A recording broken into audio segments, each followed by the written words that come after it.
They were stranded on an ice floe mere meters from shore. How could one man and a sled team cross?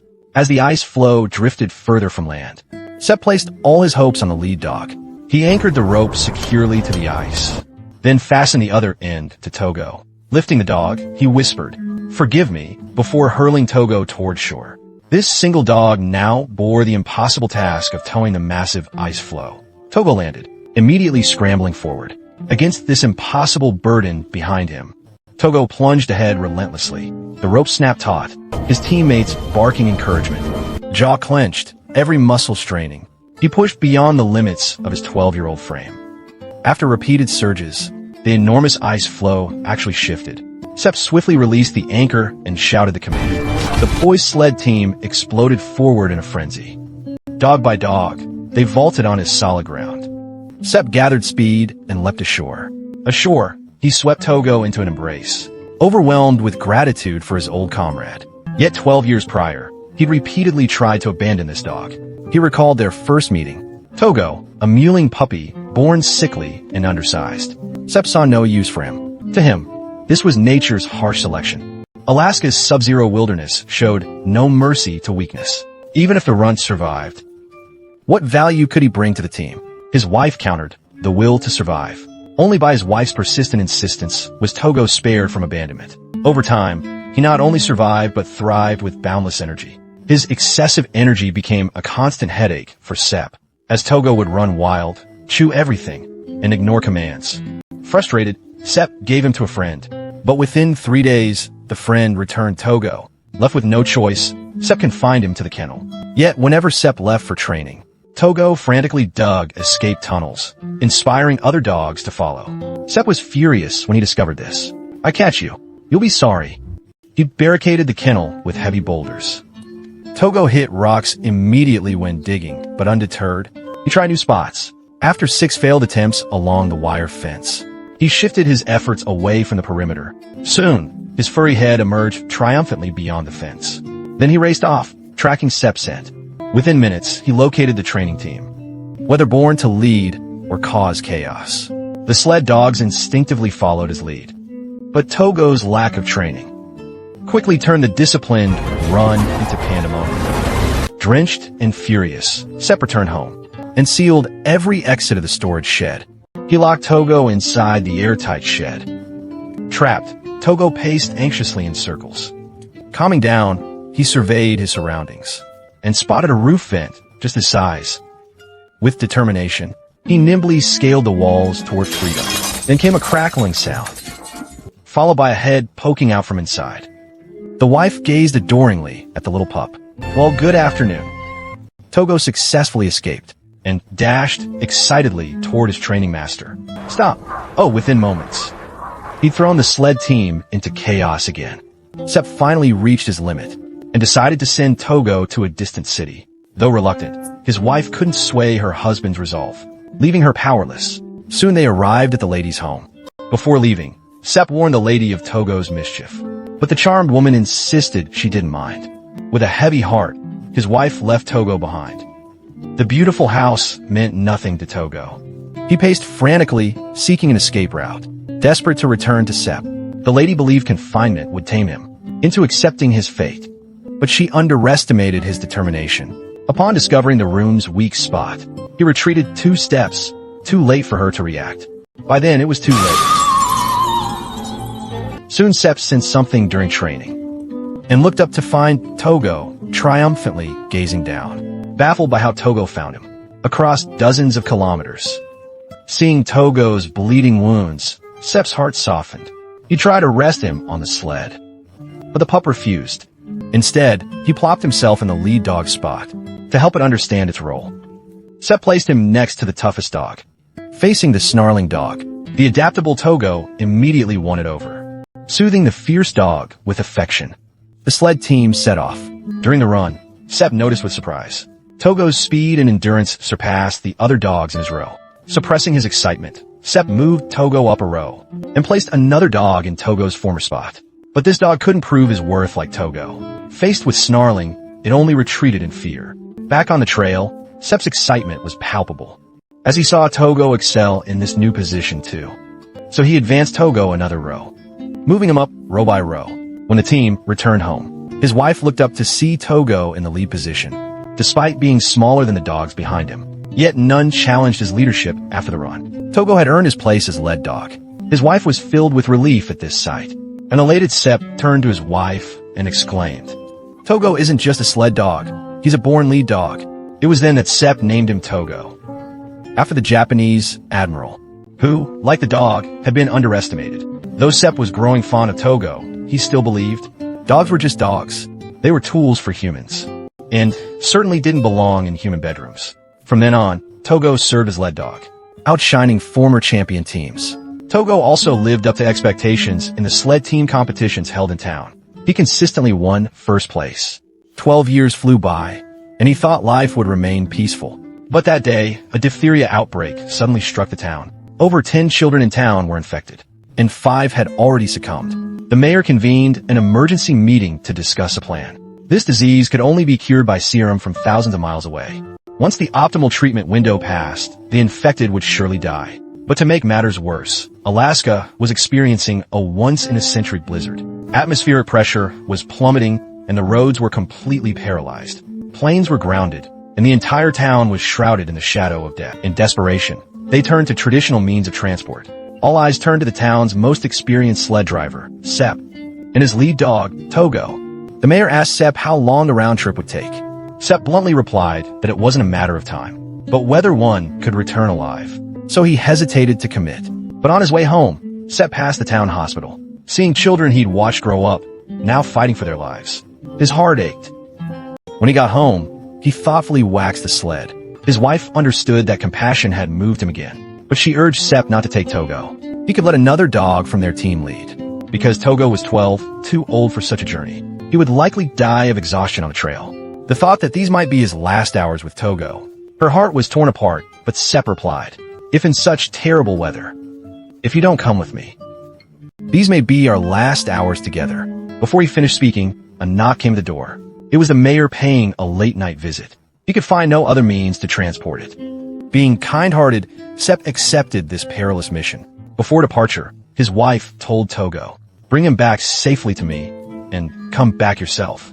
Togo seemed to understand, nodding thoughtfully. To save time, Sepp departed at dawn. The townsfolk rose early, lining the streets to see Sepp's team off. Their gazes held deep respect and desperate hope. Sepp knew this was a race against nature and fate. As they neared the mountains, blizzard winds blinded them. Facing the treacherous storm, Sepp secured his gear and led the sled team charging into the whiteout. To save time, he chose to cross the mountain. On the treacherous slopes, the team struggled upward. The blizzard proved fiercer than anticipated. Reaching the summit only marked the beginning. Sepp directed the team toward the valley, but descending. Their speed increased uncontrollably. Blinded by the gale, Sepp couldn't see the path ahead. Soudainement, Togo sensait danger, halting just before the cliff's edge. But the other dogs lacked his reflexes. Momentum carried them forward uncontrollably. As the team neared the precipice, Sepp leaped from the sled, grasping his ice axe to anchor them, but it's too fast. Before he could steady himself, he was dragged off his feet. Fortunately, at the last moment, he managed to drive the ice axe into the ground, bringing the team to a halt less than a meter from the cliff edge. But their situation remained perilous. Sepp shouted, urging Togo to turn back. Togo cautiously pivoted, then lunged uphill. Yet the terrified dogs were frozen in panic, huddled together, too frightened to move. Despite Togo's straining efforts, he couldn't haul the entire sled team uphill alone. Fortunately, the dogs soon regained composure and began turning, straining upward. Finally, through Togo's desperate exertion, the sled was heaved to safety. Once safe, Sepp discovered Togo's paw was injured. By nightfall, they reached a nearby relay station, where a woman tended to Togo's wounds. Before dawn the next day, they set out again. To save time, Sepp decided to cross the strait, cutting a day off their journey to retrieve the serum sooner, giving the children a better chance. But this gamble meant death could strike at any moment. Crossing the boundless ice field, Sepp and his sled team cut through the blizzard like a blade, toward the boundless darkness. Soon, thunderous cracks echoed across the ice, startling even the seasoned Sepp, let alone the lead dogs. Unaccustomed to such sounds, The panicked dogs froze. Even the ever-determined Togo kept glancing back anxiously. Sepp knew they couldn't continue like this, so he began rallying them with urgent cries, his rousing words cutting through the howling wind. Confidence was gradually restored. The local newspaper sent a report to the Associated Press. Soon, all America learned of the events in Alaska. Temperatures neared minus 50 degrees Celsius with winds up to 80 kilometers per hour. Amid the blizzard, the diphtheria outbreak worsened. Men and dogs embarked on a desperate 1,000 kilometers round trip in this heroic race against death. All held doubts, but not about whether Sepp could retrieve the serum in time, but whether they'd survive the return. As media and spectators debated, Sepp's sled team crossed Norton Sound into equally treacherous mountains. News of Sepp's feat sparked public outcry, prompting the mayor to organize a relay. 14 relay teams were stationed along the route. Teams would run short segments, passing the serum between stations. But this required Sepp to meet the relay team to receive the serum. Sepp's wife warned he'd risk crossing the strait, potentially missing the relay team entirely. Unaware, Sepp pressed onward. Exhausted from the journey, Sepp fought sleep, relying on Togo to lead the team. They unknowingly passed the relay team, who realized too late to intercept them. Shouting through the blizzard proved futile. Sepp, overwhelmed by fatigue, heard nothing. Just as hope seemed lost, Sepp emerged from the blizzard. Alert Togo had brought the team to a halt. In the frozen wilderness, a profound bond was forged between them. Sepp secured the life-saving serum, but Togo had pushed himself relentlessly to keep pace and was now spent. Many sled dogs from relay teams had perished in Alaska's mountains on this mission. They doubted Togo could muster strength for the final leg. Though urged to leave Togo to recover, Sepp refused. After a night's rest at the checkpoint, Sepp set out again. The onlookers watched his departure with awe. To their shock, he abruptly turned right, charging straight toward the treacherous strait. To save the sick children, Sepp risked crossing the strait. A desperate gamble for time. Temperatures plunged below minus 60 degrees Fahrenheit. Ice beneath them measured half a meter thick. But hurricane-force winds fractured it relentlessly. Venturing here meant defying death itself. Soon, their path vanished into chaos. Worse, their compass went haywire. Only two choices remained, left or right. Sepp stood paralyzed. Only Togo, the lead dog, could navigate now. In crisis, Togo pivoted and leaped onto drifting ice floes, propelling them across splintering sheets. Ahead lay endless fractured ice. One misstep, and the crevasses would swallow them whole. Now, Togo's instinct alone would guide them to survival or doom. He must be keen, courageous, and alert. Massive waves surged up ice floes, tilting the slick surface, making it nearly impossible to stand. Sepp glanced back. Sepp could only yell, urging them to charge forward.